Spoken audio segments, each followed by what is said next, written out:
My jealous sister-in-law trapped me in a closet at my baby shower.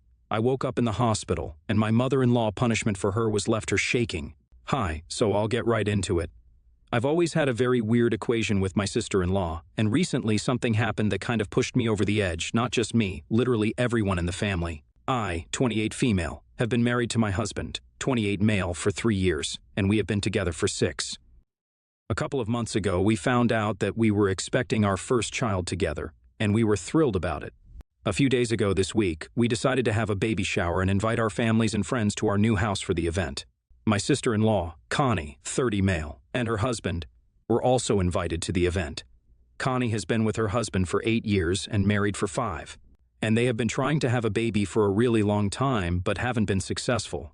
Recently, they started their IVF treatments because even though neither of them had any fertility issues, they were still struggling with conceiving.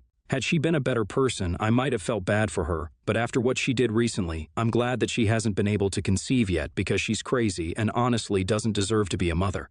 Connie and I don't really get along, and I would say that it's her fault because I've always been cordial with her. But she just has a weird attitude about everything. Earlier, she used to be nice to my face, but I had heard from several of her family members that she constantly put me down behind my back and made fun of a lot of things about me. So I slowly distanced myself from her. And then eventually we got to the point where we were only nice to each other for the sake of our family and nothing more. So inviting each other to events was more of a formality, and we knew it.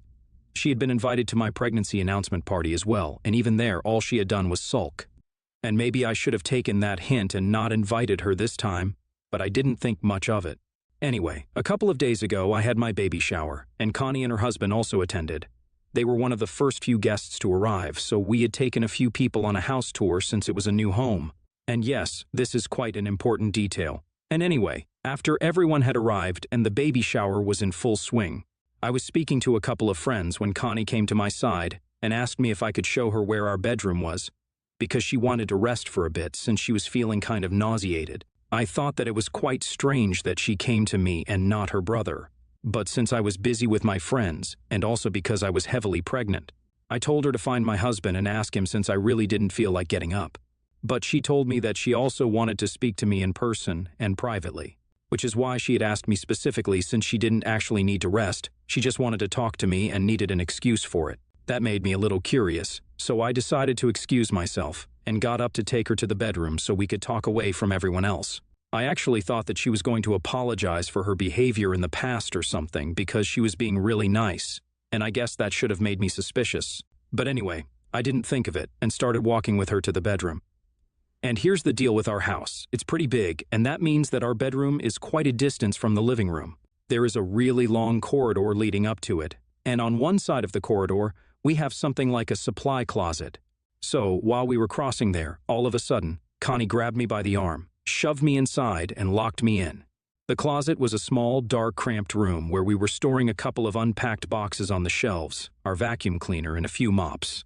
We hadn't yet installed lights in that room, and there was no ventilation apart from a tiny window that was situated really high up in the wall. Everyone in the family knows that I suffer from severe claustrophobia, so a room like that is pretty much the stuff of my nightmares. I started panicking as soon as Connie shoved me into the room, and I kept banging on the door and telling her to let me out. But I knew that there was no point, because she must not have stayed outside the door for long. And there was loud music playing in the living room where everyone was sitting because we wanted the baby shower to be fun for everyone.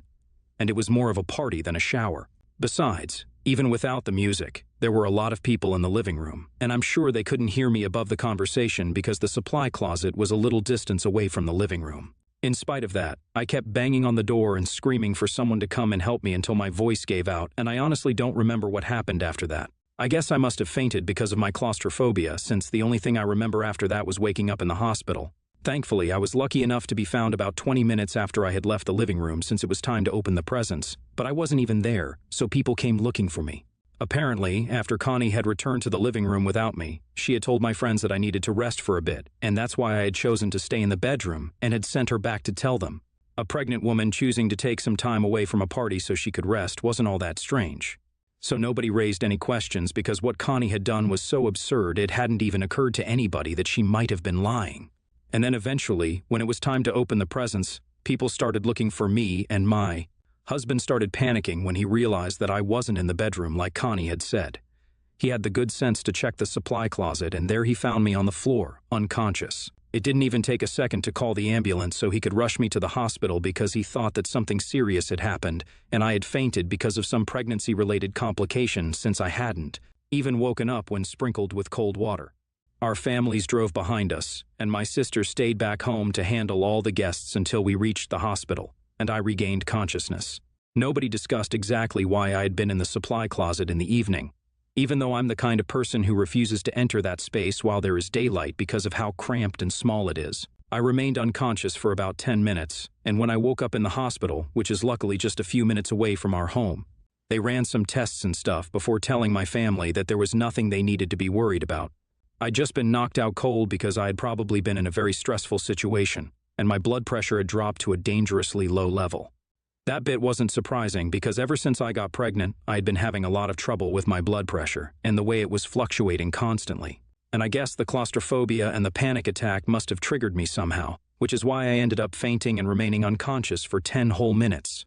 After I came to my senses, they took me home, and my sister made sure that all the guests were served food and told them that I was completely fine so that they wouldn't worry. Once I had come back home, nobody was in the mood to have fun anymore, so everyone went back home, and it was just me and our families who stayed so we could get to the bottom of what had happened.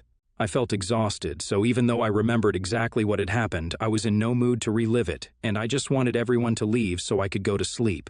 But luckily for me, my friends who had been speaking to me before I left the room with Connie had heard the conversation between me and her, and they knew that it was Connie who had taken me out of the living room so we could go to the bedroom, and in all likelihood, she was the one responsible for this. So, before they left, they had told my husband about it. They didn't bother me that evening, but the next morning I found out from my husband that he had confronted Connie before the family had left, and while I was resting in the bedroom, they had been arguing in the living room.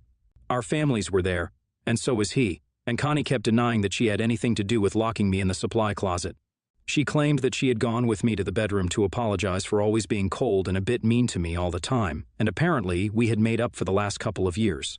And I told her that I wanted some time away from the party, so I stayed in the bedroom, and she came back. So, she really had no idea why I had ended up in the supply closet and denied having anything to do with it. And since it was just her word against my friends, they couldn't come to a conclusion that evening. But the next morning, I woke up in a much better condition, and after breakfast, my husband asked me what exactly had happened, and I told him everything. I told him I had kept banging on the door of the supply closet, begging Connie to let me out, but she probably hadn't even been there to hear me.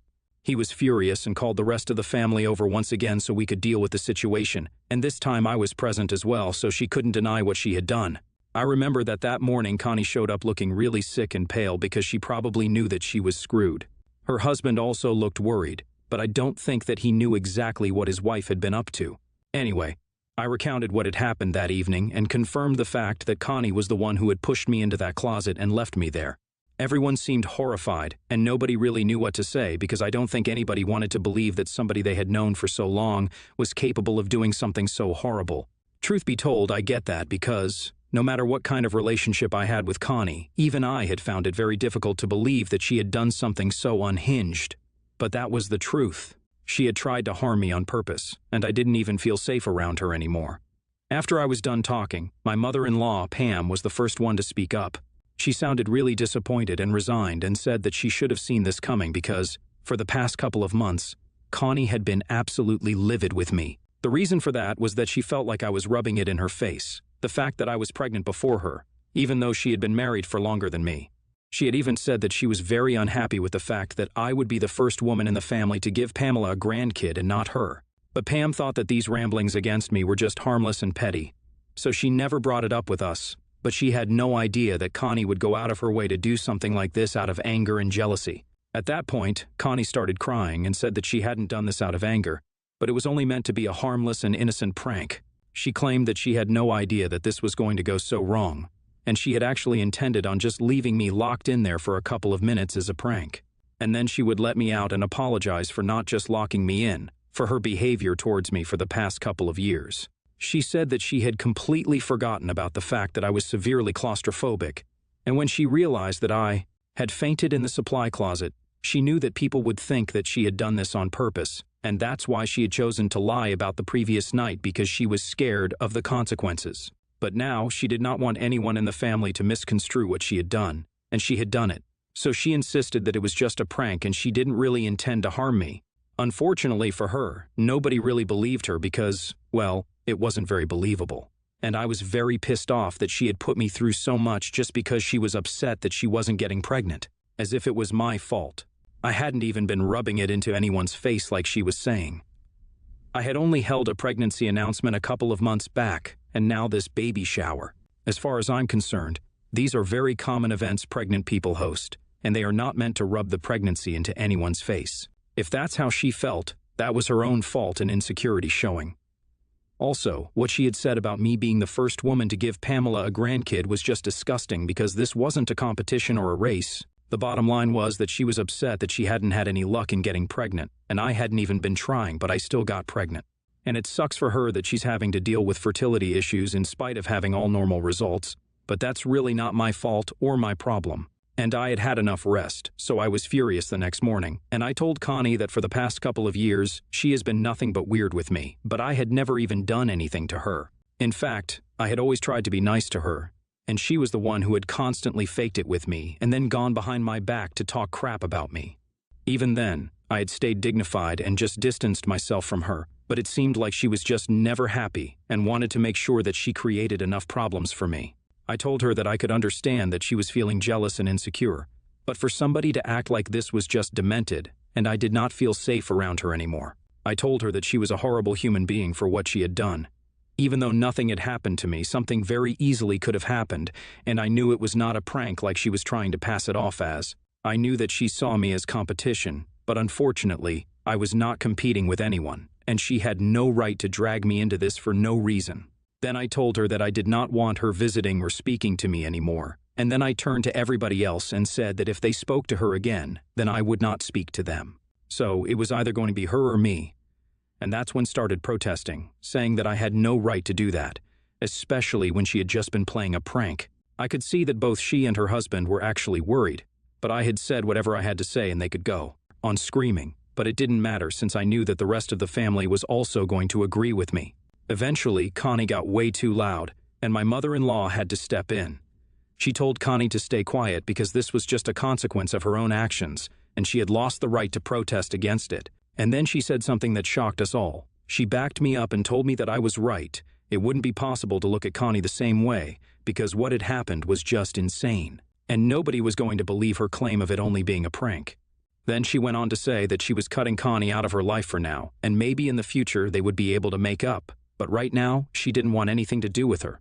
And that also meant that she was no longer going to be paying for the IVF treatments, so they would have to look for some other way to deal with it. My father-in-law, who is a generally quiet man and mostly lets Pamela do all the talking, also agreed with this, and I'm not even exaggerating. Connie and her husband literally erupted at that point. They started screaming at Connie's parents and said that they couldn't do this since everyone knew that they were really desperate to start a family.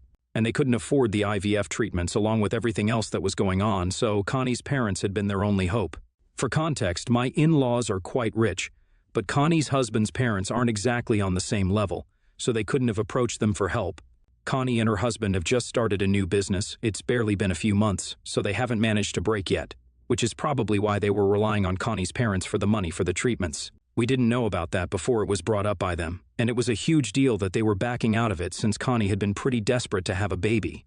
When Connie and her husband started screaming hysterically, Pam stood her ground and said that given her current state of mind and the way she was behaving, she thought it was best for her not to have a baby right now. And I couldn't agree more. Nobody had anything to say, and Connie just broke down and kind of just fell to the floor while crying, and it was pretty pathetic to see her like that. But I wasn't going to go back on my word. She continued to sob on the floor for about 5 minutes, and nobody said anything during that time. But then she got up, and I thought that she was going to speak to her mother. But she came directly towards me and actually started begging for forgiveness. And I mean, she was really begging. She was on her knees and everything and said that she was genuinely and truly sorry for what she had done, but she knew that I could make this right by speaking to Pam. And I just had to do it. Pam tried to be gentle with her and told her that her mind had been made up, and not even I could change it, but Connie was not ready to listen. She was just hysterical, and I don't think she was in her senses at the time. It was kind of awkward, so I didn't even know what to say, and I really felt bad for her, but there was nothing that I could do. After a while, her husband grabbed her and got her to stand back up, and while she was still crying, he walked out with her and left us all still trying to process what had happened. After that, everyone went back home, and it's just been me and my husband since then. We haven't been speaking about what happened with Connie because it was sad after one point, but right now, I've been feeling a little weird about it. I know that what she did to me was terrible, but I was the one who put forth an ultimatum for the rest of the family and forced them to cut her off. And that also meant that she couldn't have a baby because it meant no more IVF treatments. So I've been wondering if I was a jerk for doing that or not, and that's what I wanted to know, which is why I'm here for an objective opinion. AITA for telling my family and my in-laws to choose between me and my sister-in-law? Update 1. Hey everyone, I would just like to first thank everyone who responded to my post and commented on it. The majority of the comments agreed that I'm not the one at fault here, so I'm pretty relieved because I had been feeling very heavy and guilty after what had happened. I guess I just hadn't expected her to beg for forgiveness like that. And she had been pretty hysterical, so I guess I started feeling bad for her. I still kind of feel bad for her, but to be honest, this was something that she deserved. It wouldn't have been fair for her to get away with all of this scot-free because, regardless of what her intention had been, I still don't know if it really had been meant to be a prank or not, but the consequences of it were not really good for me. And to be honest, I think I'm still going to stick by what I had said about her not being ready to be a mother just yet. If she's acting like this, so unhinged and irresponsible just because she's pissed at me, then I'm not sure how she thinks she's ready to handle a baby. It's very obvious to me, and I think it's clear to Pam as well, that Connie has some serious issues, so until she deals with that, I think it's better for her to stay away from motherhood. I've spoken about this with my husband, and I told him that I've been feeling really bad about what happened with Connie, but he told me not to worry about it. Apparently, his sister had always been a bit of a hothead, but everyone had thought that she had left that kind of behavior back in her teens. She used to be one of your typical vindictive mean girls back in high school and even in college, but this was not just mean, this was downright cruel. And I knew that she had always had a mean streak in her, but for her to manifest it in waves like this, I don't think anyone had seen that coming. Anyway, my husband reassured me, and after that, I felt considerably better about all of this, so I'm going to try and put it all out of my head now and just focus on having a happy rest of my pregnancy. Update 2. Hey, so 8 days have passed since my baby shower, and since the event didn't exactly end well, we hosted a formal dinner for everyone tonight to make it up to them. And obviously Connie and her husband were not invited this time. I hadn't opened any of the gifts, so I decided to open them today with all my friends and family around me. We were all having quite a nice time until dessert was served because that was the time around which Connie decided to make a post on social media calling me out on my behavior. Yeah, the irony is astounding that after everything that has happened, she is the one who's calling me out. I had blocked her shortly after the incident had taken place, so I didn't know about the post. But she had tagged a couple of my friends and a few family members on it, so they were notified and read it out to me. It was ridiculous. She had posted that apparently I had always been in competition with her, and I had really thought that I won when I got pregnant before her, and she acknowledged the fact that she had lost her temper a couple of days back during my baby shower and had locked me in the closet. But my way of retaliation has been a lot more severe than what she had done. She posted that I had forced her family to cut her off and made sure that she wouldn't be able to get pregnant by convincing her mother not to contribute to her IVF treatments anymore. But unfortunately, my plan was not going to work because they had decided to pay for the IVF treatment themselves, and they were definitely going to have a baby, so the rest of the family could cut her off.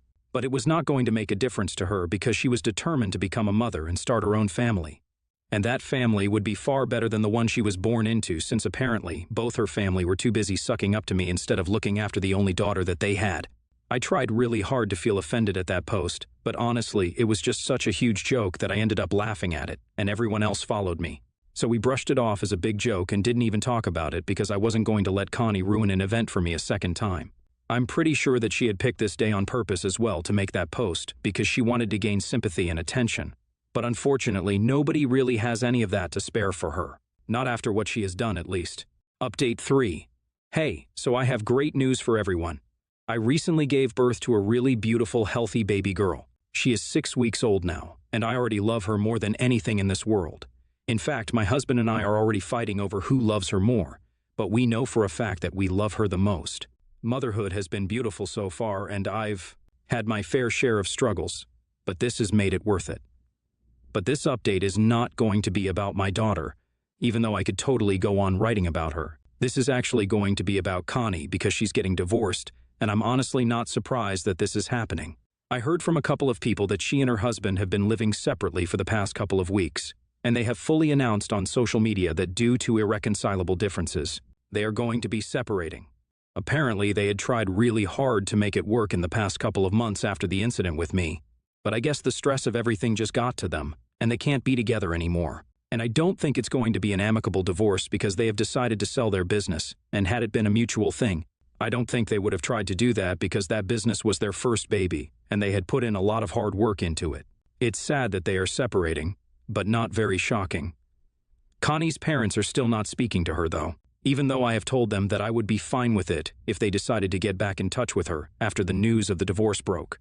But they told me that unless she apologizes to everyone and does it sincerely, they are not interested in having any contact with her. Honestly, I count myself to be very lucky that I have such supportive and loving in-laws because I don't think everybody has been blessed by people like them in their lives. My own parents have also been incredibly supportive ever since I gave birth, and even before that, and I feel really lucky that I have such a great support system around me. Connie could have had the same for herself if she had just bothered to be nice to the people around her, but well, that was never one of her strong suits. At this point, I don't even feel angry, I just feel bad for her. She could have had a good life regardless of the unexplained fertility issues, but she chose this for herself. Anyway, that's none of my concern anymore, and I just felt like I had to share this here so I could get it out of my system. But now all I'm going to do is focus on raising my daughter, and yeah, I can't wait for all the great parts of motherhood.